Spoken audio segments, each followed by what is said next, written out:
Hello, ladies and gentlemen. Welcome to a GeekVerse review. We are reviewing Candyman, Candyman.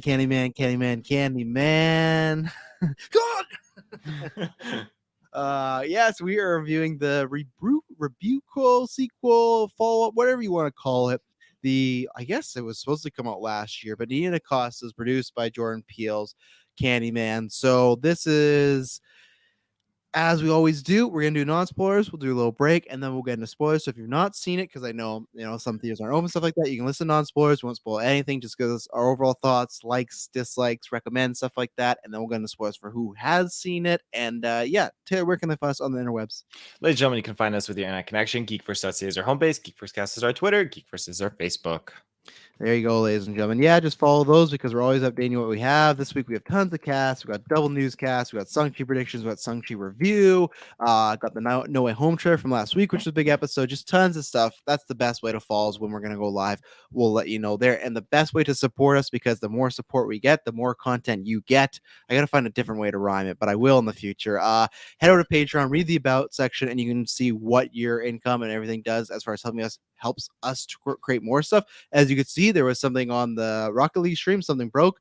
You guys help fix that, and you guys will support us and get the new gear and go, okay, make things better and stuff like that. And like I said, more content. There's ad-free stuff up there. There's exclusive stuff, early stuff, whole bunch of things. And then just head down in the description below. You have links of our Discord, our podcast network, which is 6 days a week, 8 shows, all our different feeds, like the Twitter and Facebook, where to find us on pod catchers anywhere, YouTube, all that stuff. And please subscribe, like, review. It would mean the world to us if you give us a nice 5-star review on Apple Podcasts. So that's about it. I'm going to start with Taylor Field because he had not seen any Candymans before. Me and him talked just a little bit about it, but what did you think about now 2021's Candyman, and what was your history with Candyman? Because obviously you said you had not seen it. So Yeah, I had not seen any of them. I had no idea what the story was. The first time I actually legitimately heard about Candyman was when we did our Facebook Halloween poll right. last year. And that's when I kind of learned a bit about the character. And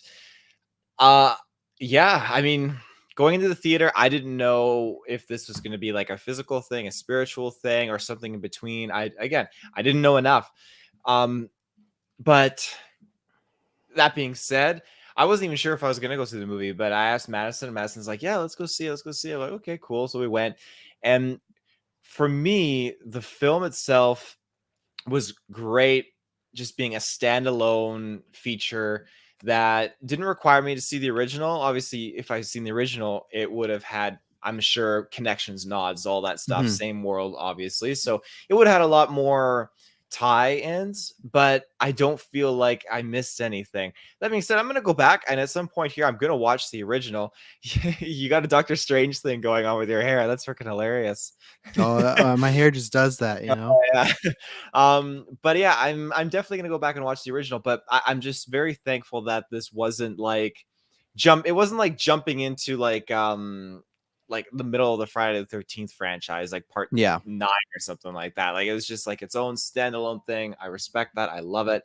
And it really took me by surprise. I'll talk more about this with you when we get into it, but it just, a lot of the shots were so beautiful, and I love how it used your peripheral vision for so much. It was really cool how they use the angles with things. So very, very good.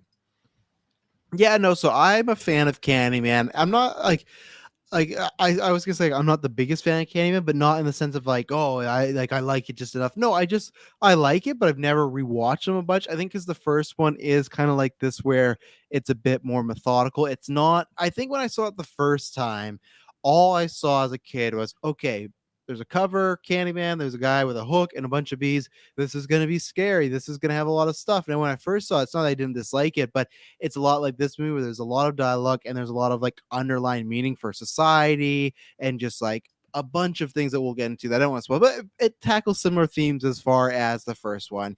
You have poverty, you have race issues, things like that.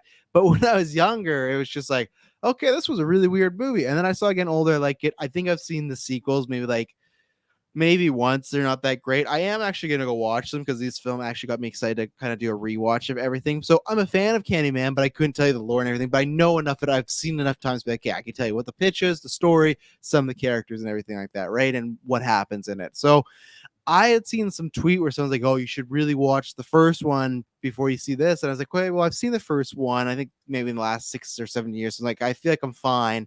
But I wonder how much they allude to stuff, and they definitely allude to stuff. But I was impressed by how much to me they told it as like you wouldn't need any other movie before that. It would definitely help, but they use this, and they've shown this in trailers. It's not a spoiler thing. They have this like shadow puppet I storytelling loved how they device. used that. Yeah, it's really good and really well done, and it's cool because like it, it's just so like I'm trying to walk the line as far as spoilers, but it makes it in this like kind of fairy tale way, but also in this gothic horror like urban myth sort of way too. So the puppets are used like, oh, you could tell as a kid's tale, but then like the way it's shot, the score, the stories, it comes off as that sort of, you know, a Bigfoot story or an Ogopogo story, something like that, where it's like a boogeyman stuff, and it's really well done. They use it multiple times throughout the film, and to me, it was like a great like just catch up of like, okay, this is what you maybe missed, or this is what you need to know. But it felt like you do that in a lot of other horror movies that's just setting up the monster or the Mhm. guy or whatnot. So that was well done. Like you mentioned, the peripheral vision, all the shots, especially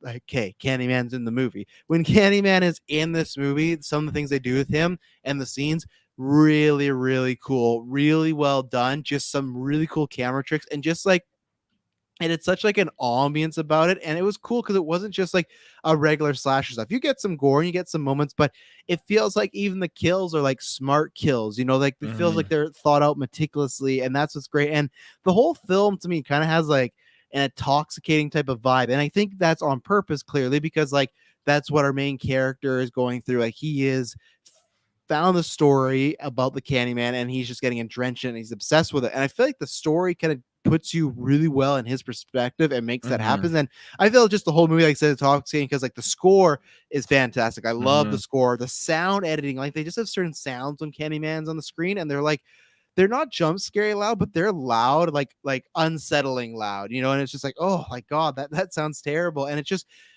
the writers, but specifically Nina DaCosta, who's the director, like the atmosphere and the vibe that this movie has is one really cool, but it's just very.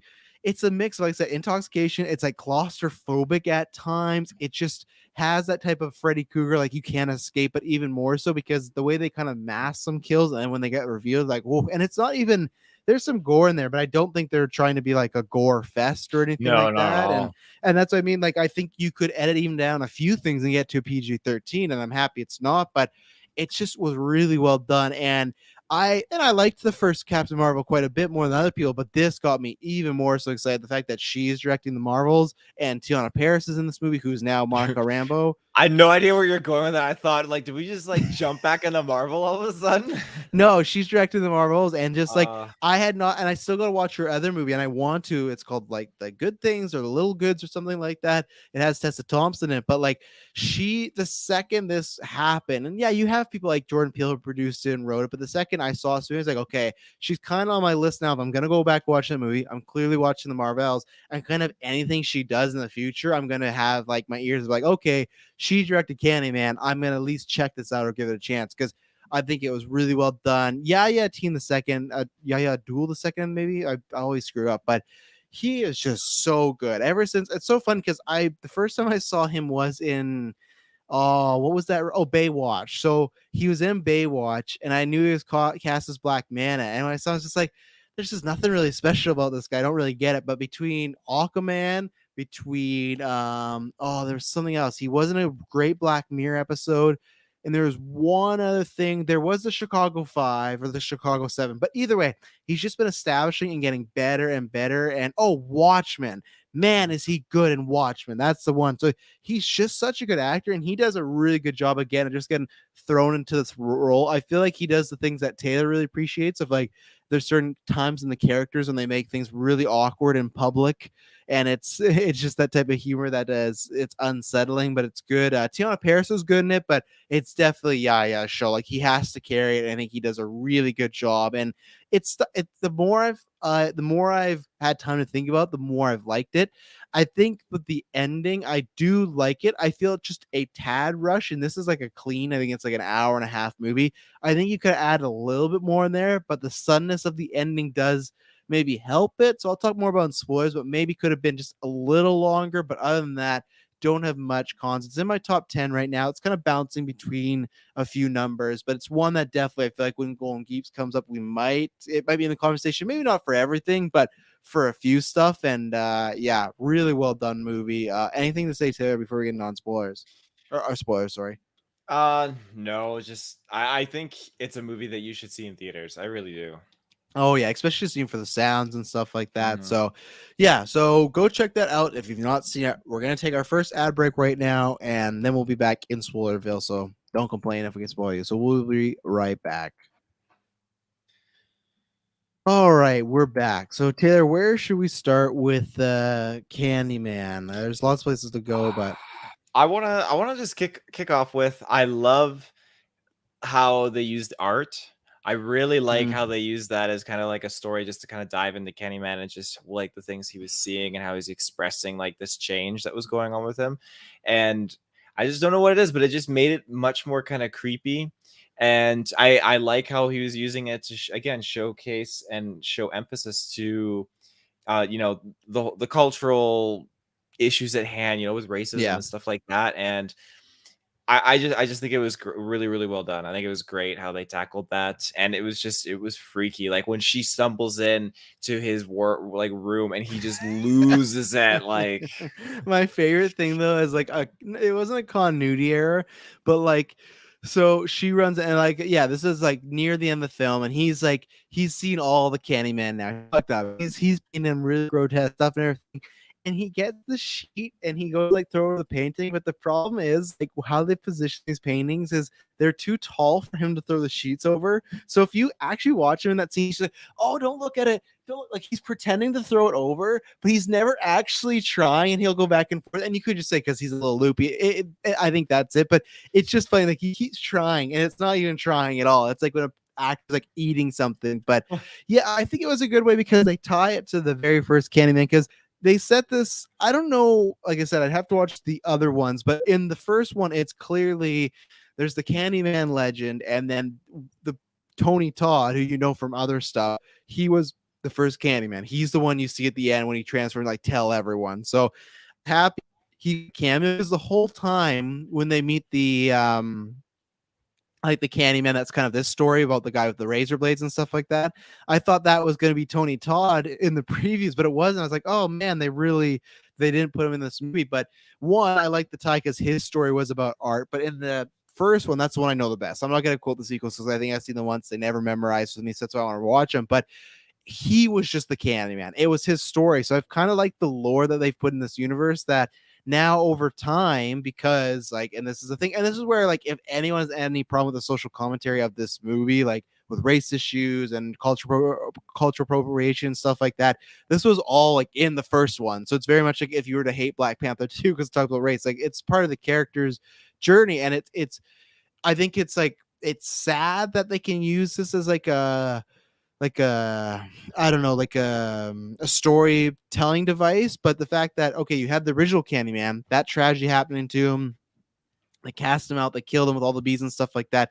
But the fact that every kind of generation there's something bad that happens to someone of color, so you can use the story and they kind of get passed on through generation. And like the first one was just about the Tony Todd Candyman, but it's like since then there's been so much crime and brutality against black people that no, it's like this guy could be Candyman, this guy could be Candyman. And I like that they kind of use it in the reverse, is like how Batman can be like this symbol of good. It's like this is like a symbol to scare people. And that's what I did like about the ending, and that's where I had to sit with me as far as the original Candyman was okay.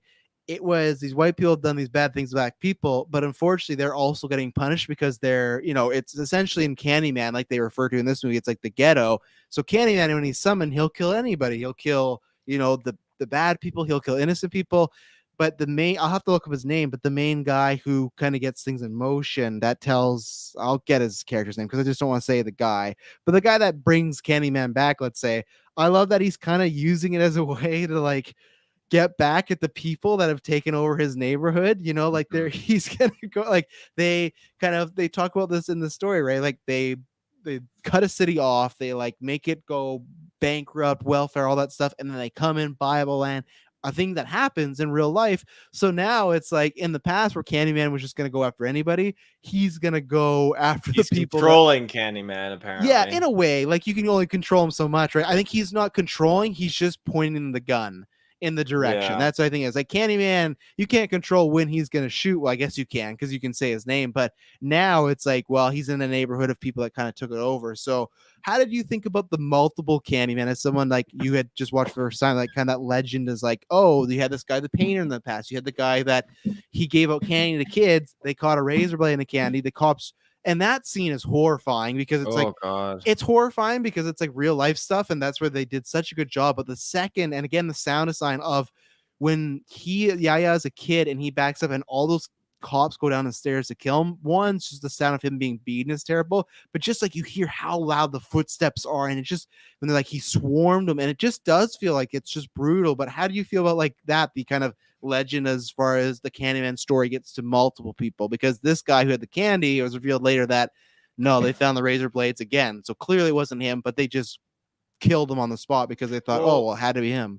again, going in, I thought he was the first Candyman because again, like he had the claw in his hand, everything like that. I thought that's what the story was, and I thought it was very interesting when it's like, no, it's like a generational thing, like going back to the 1800s. This is the first Candyman back then, and I thought that was very interesting, and I like that concept.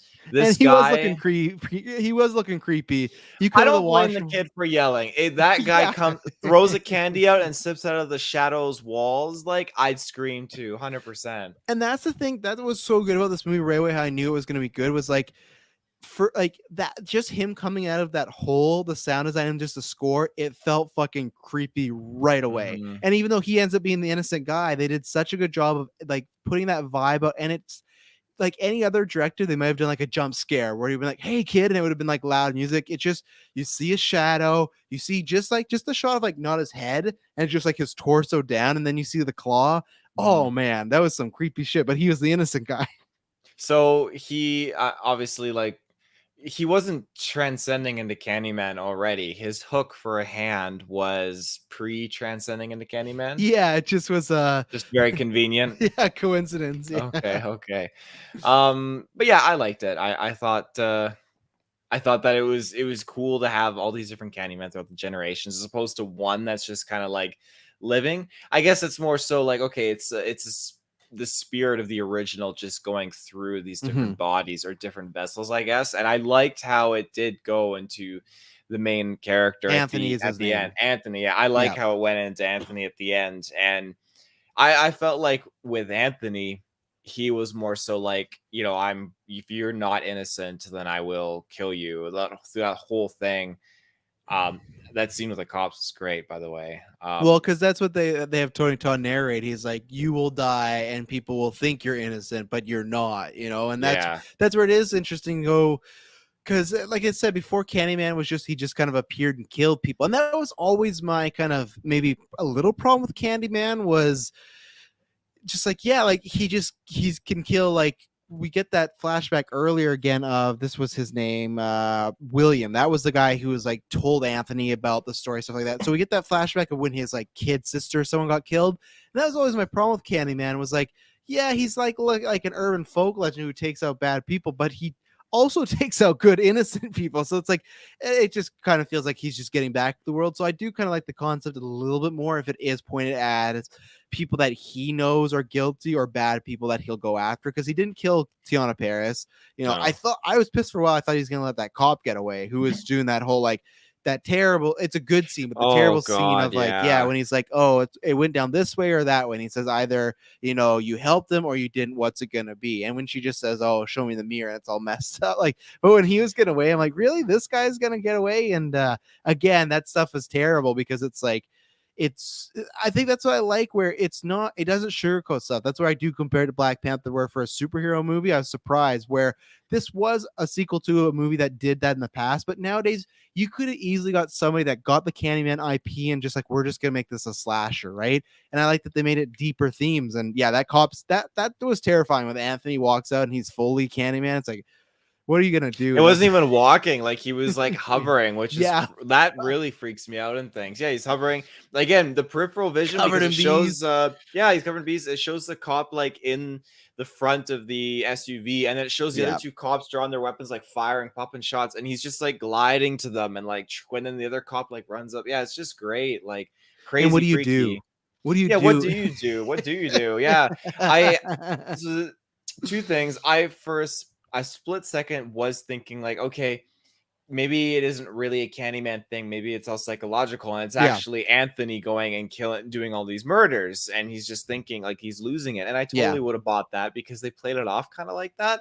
Then at the same time, uh, at the end, when to my second point, at the end with the cops and stuff. Now she said Candyman 4 times, then he turned the mirror and said it. Now Madison told me that he said it the 5th time, and I thought you have to say it 5 times, but she only said it 4 times. So when the cop Yeah. said it the I, 5th time, that triggered it, right? Yeah, because I think they Yeah. do that in the original one as well. There's like a couple and everything like that. So that's the same thing. Like Mm. if she did say it the 5th time, would she have got killed? That's what I don't know. And I in my head canon, I still think it is because it's very unclear about Candyman of who he goes after and what he does. And that was my thing where, so like it felt weird for me the ending that I liked all the stuff we're talking about, but kind of right before that where William he like abducts Anthony, he cuts off his fucking arm, and like he's saying like, oh, like the story can always change, but you have to be, you got to keep true to some of the specifics, and it's about like the injustice, and it's about the claw, obviously.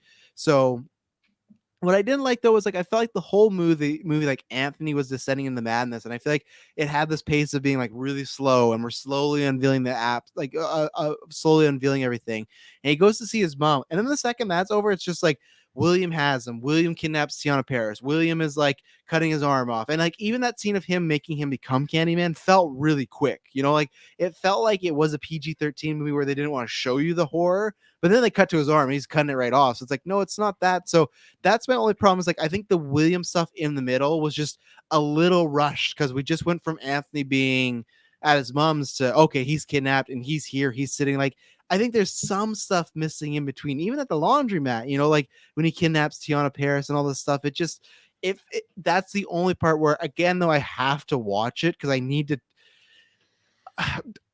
sidebar why also with the ending was bugging me. So at my theater there's 4 people in it. I'm in the back row because that's what I do when I see movies alone. The theater door opens, so I go, okay, it must be a theater guy or whatnot or something like that.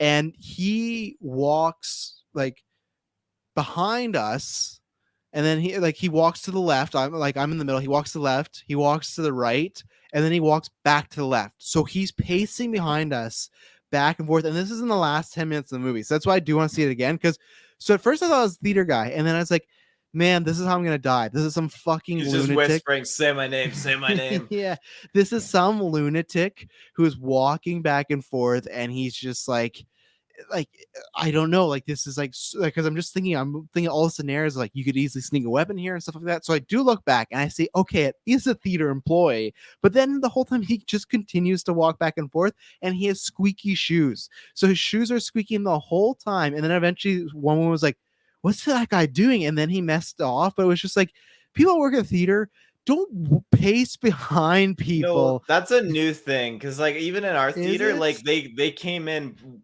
like when it was like pre-roll before the movie started, and they're just walking up and down like the side aisles. Like I don't know what it is. I think maybe it's a COVID thing. They're trying to make sure people are spaced out, things are okay. But like, yeah, But why are it's they weird. ending the last 10 minutes? It's like Maybe he's like really wanted to see it. He watched the rest of the movie like in intervals. Well, then just go stand in the corner and look. So that's why I do want to see the ending because my mind for a little bit was preoccupied with that. But that was my only thing as far as William. I thought it was a little rushed, but I think from the sounds of it, you didn't have that problem at all. No. No. I thought it was good. Yeah, I was trying to say. So one thing is like not like a con, but just one thing as far as like take out some realism when he got stung by that bee, and then the next day his hand was looking like that. But then later on, like I liked it. I liked the look of it. I liked the aesthetic. But I think my problem was there's even when he went to go see his mom, it took her like 5 minutes to be like, what's going on with your face? Like his whole half the face was starting to look like Harvey Dent Two-Face. So it's not a big negative for me, but I think that they made his arm look a little too out in public sometimes, just way too rotten, because no one commented about it. They would just be like, Well, he was ew. hiding it for the most part, right? I guess, but there's times where he would be picking at someone like, ew, but it's just like that, like his arm looks like it needs to be amputated. It's not just a Well, simple that's bite. why Like, William saved his arm there, right? I guess, but even Tiana Paris, like she never really acknowledged it. She never really mentioned this, like something's wrong with your arm. But I liked that all aesthetic and everything like that. I want to get your opinion. What do you think of some of these kills that we got? Oh, the kills were like really, they were really, really good. So Mm. like, I'll go through all of them from my opinion. Like the Yeah, first sure. one, when the guy's like belt was like buckled to the girl, like that was just like, it was crazy Is creative this and like, real? yeah. And then you can see Candyman in the peripheral vision again in the mirror as he's looking at it. And then like, I love when he cuts the screen and just like, Oh yeah, yeah. goes at him. And then, yeah, the girl critic in her room, as it's panning out. I've never seen something visually like that before. And just this perspective, again, I know there's people dying and that's terrible, but I'm appreciating the perspective and the way they filmed it. I thought that it was just a very cool sequence because yeah, she's just like, she walks out and then Anthony leaves, then yeah, she just like chokes up and like lifts up and like Oh it yeah. just Slammed to the floats, like window. slam on the window, yeah, and like just dragged across it, like it's just crazy. And then I'm trying to think, yeah, the bathroom scene, I'm totally with that girl just running out of there. Hell no, you don't do that shit. And yeah, the other girl coming in and hiding in the bathroom stall, like yeah, it's just freaky. Yeah, no, the kills were all creative. I was really happy with them. It wasn't slasher, it wasn't dumb. I was worried at first because I didn't love the setup of like the museum people at first, because I thought they were like, that felt very Friday the 13th, like, oh, this is cheesy. This is like the people getting it on. And I do like that, but like I think some of the actors like a little low par. But so like I agree with you. The screen was great, seeing him behind him was great. And throughout the whole scene, you seeing him all the that like my favorite parts were like when he's running, Candyman will just be in the background in a reflection. It's not even like drawn upon, it's just like he's just there.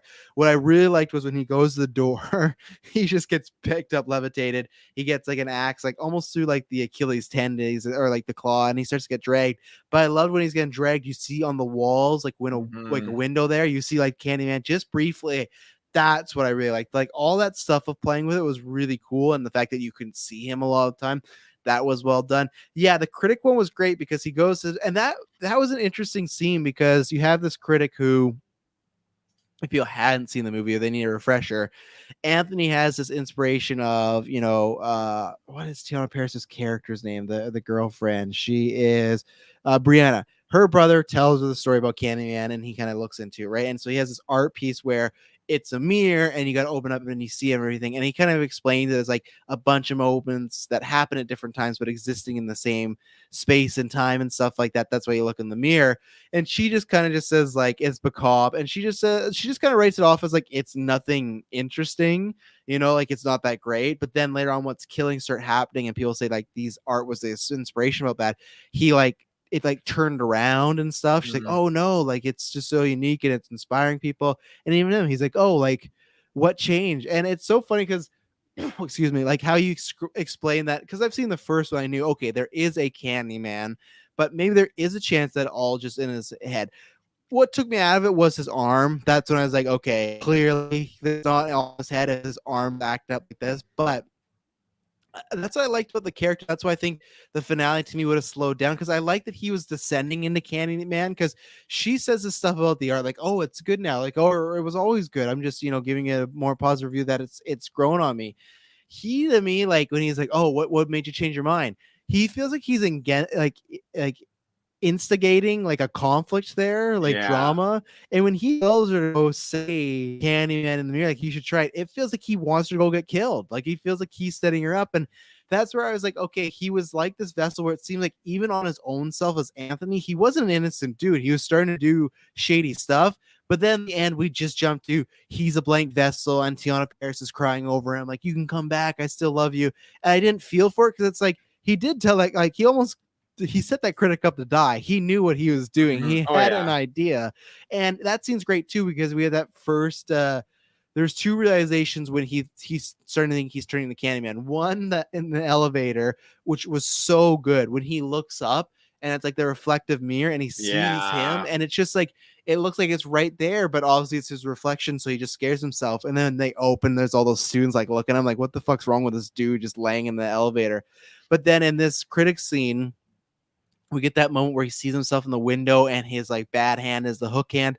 That's really cool. And I love that he thinks the reflection of the critic in the washroom is Candyman, but it's not. Like Mhm. the film's constantly like playing with your expectations, which is great.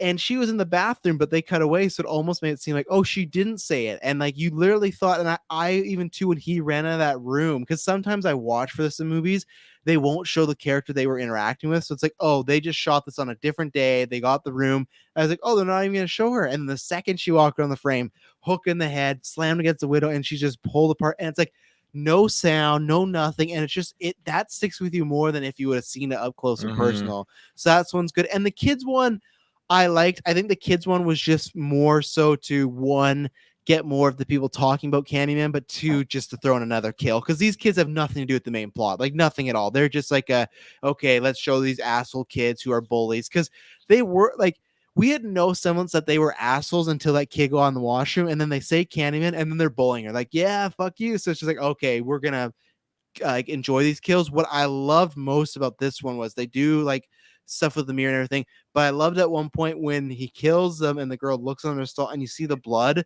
but it's like going down like a waterfall because it's like against something they can't see. Oh, that visual was so good. I really, really like that. So yeah, the kills in this were really good. Anything They else on made the that kills? well, Oh, good. that kill with the girl, like, when it was falling on, like, waterfall, it almost looked like candy, like, Mm-hmm. it legit, like, was weird, but And that would be yeah. too, like sometimes when the Candyman, because he's all these different versions, when he would appear and the candy would drop, man, they made that sound effect loud. It sounds like a gunshot, which I think was on purpose because like that, he's beaten, brutalized, killed, and stuff like that. But when that candy would drop, and that's how it happened in the elevator first, right? He was in Yeah, the it had the elevator. razor in there and everything, yeah. Yeah, and he I love that you open it up. Like, do you need a candy off the floor? Like, but yeah, it's just like we're like, and even then, like when they went to the Candyman like end title scene, like showing the word Candyman, it had like that sound, like almost candy dropping, and it was like it's Mhm, just an unsettling sound because you don't know what the sound is. You can't tell, like you can't put your finger like, oh, this is what it is. It's just like it belongs to the Candyman. So mhm. we'll take another ad break and then we'll probably finish off with some final thoughts or review rating and stuff like that. So we will be right back. All right, we're back. What do you think about Tiana Paris? Because obviously, last time we saw her, I think for me it was my first time was in WandaVision, and was that the first time you've seen her in anything too? I would've been WandaVision. Yeah. So how Yeah. did you like her? How do you like her? How do you like the brother? How do you like kind of the setup as far as it's the urban legend stuff like that? They're having the dinner and I everything. love urban legends. Like when they Yeah. were going into that story, I was totally into this. I was thinking this is awesome. And again, I liked her performance. I liked the brother a lot. I liked like his relationship with the other character in there. Yeah. Again, He'll kick because his ass. Yeah, I will. oh Don't worry. And yeah. he's like this little like white dude. Yeah. When they were together, like her brother and his partner, and he was doing the Candyman thing, I legit thought like, okay, like they're gonna get killed. They're gonna do the Candyman thing, and I'm glad they Yeah. didn't because I like their characters, and I think that with her, um, again, one of my the scenes that I really enjoyed with her was when she was like she walked in on the paintings. She was looking to the mirror and she's gonna be like Candyman, Candyman, and he like Yeah. just throws and shatters Oh the yeah. mirror. It goes crazy. Like you And could they really think she's see like fucking nuts. yeah, exactly. Like she looks totally afraid. Like is again she supported and carried this guy because he's an artist and he's just kind of like not been working a lot and in a rut and everything, but he means a lot to her and she's trying her best, and that just is like all that just being stripped away. You can see it on her expression. Like even then when she has that bad dream and she gets up and sees Anthony in the bathroom and he's like, what did you dream about? And Anthony just like closes the door on her like awkwardly. Like I it's need a just minute. I need a yeah. minute. Yeah.